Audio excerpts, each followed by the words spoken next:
Kutaa ja'arraa keessatti akkamitti cimina miira dubartii wajjin turuu dandeenya kan jedhu kan ilaallu ta'a.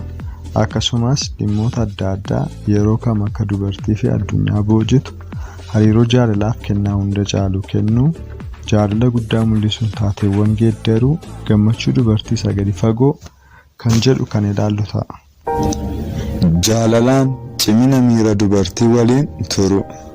Dhiirri giddu galeessa ta'etti yeroo miirri dubartii isaatiitti cimaa ta'u ishee tasgabbeessuun dhimmicha irratti ishee waliin dubbachuu yaala yookiin immoo ishee dhiisee deemee yeroo qalbiin ishee qabbanaa'u deebi'uu barbaada.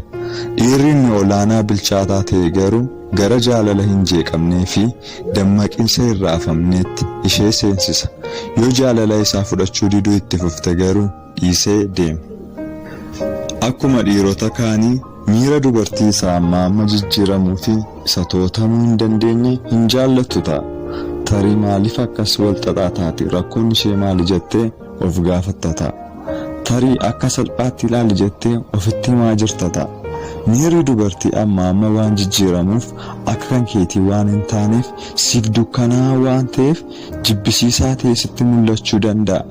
Yeroo dubartiin kee miira kanaan deddeebitu kutaan kee tokko rakkoo isheen geessisuu dandeessu sodaata. Miirri dubartii kan kee irraa bal'aadha, kan hin tilmaamamnedha. Sababa miira isaanii hin to'atamneef naannoo isaanii turuu hin filattu. Bu'uuraan dhiironni baay'een miira dubartootaa ni sodaatu, ni jibbus. Kanaaf isaan sirreessuu yaalu yookiin immoo jalaa miliquu fedhu. Akkasittiin jedhu ta'a. Akka nama qalbii qabuutti yeroo hojjechuu dandeessuun deebi'a jedhanii sokkuta. Gammachuun dubartiin gadi fagoon jijjiiramuu miira ishee kana jalatti yeroo dhiirri guutuu ta'e argamu jabaatee dhaabbatu miira ishee akkasii kanaaf deebii kan hin kennine ta'ee yeroo argamudha. Haala ofirraa isa ittisuu ishee kanaa keessatti yeroo onnee ishee itti cufuun banuu fi didduu keessatti yeroo inni jaallachuun isheedhuma waliin didee turu dandeettiin amanamummaa isaa itti dhaga'amu irraa kan ka'e boqochuu jalqabdi. Akkaataan ati jeequmsa dubartii keetii wajjin walitti dhufeenya qabdu akkaataa ati jeequmsa addunyaa kanaaf deebii kennitu calaqqisiisa.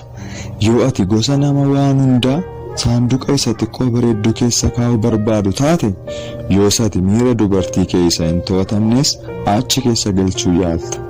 Yoo ati gosa namoota biroo mindeessuun jeequmsa faayinaansii keetii akka kunuunsan barbaadu taate, yoo ati jeequmsa dubartii keessa nama biraatti dhiisuu filatta.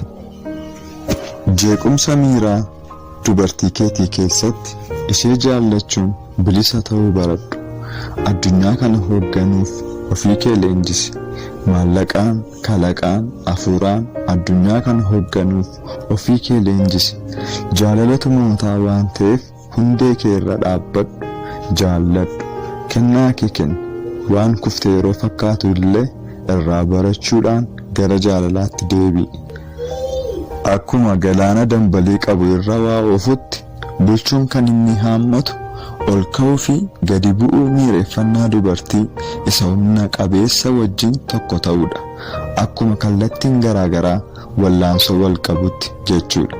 Bulchuun kan inni haammatu ol ka'uu fi gadi bu'uu miireeffannaa dubartii isa humna qabeessaa wajjin tokko ta'uudha. Qajeelfamaan mallatteeffamuuf deemaa jirta ta'a.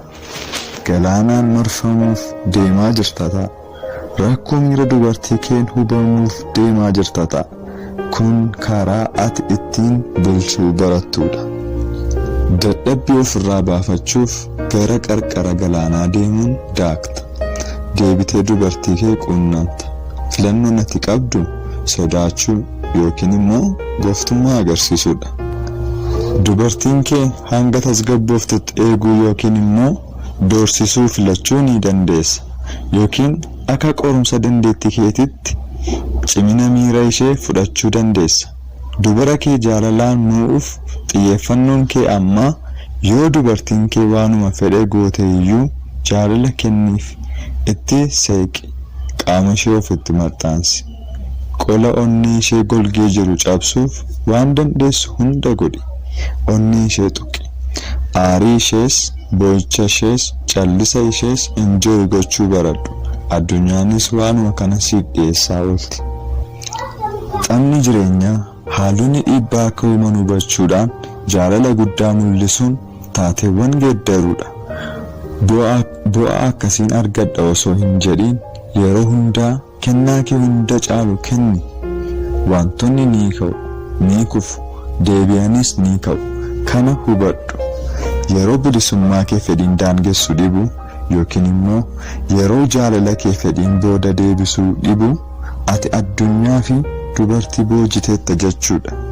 Yeroo bilisummaa kee fedhiin daangessu dhibu yookiin immoo yeroo jaalala kee fedhiin booda deebisuu dhibu ati addunyaaf dubartii mootetta jechuudha.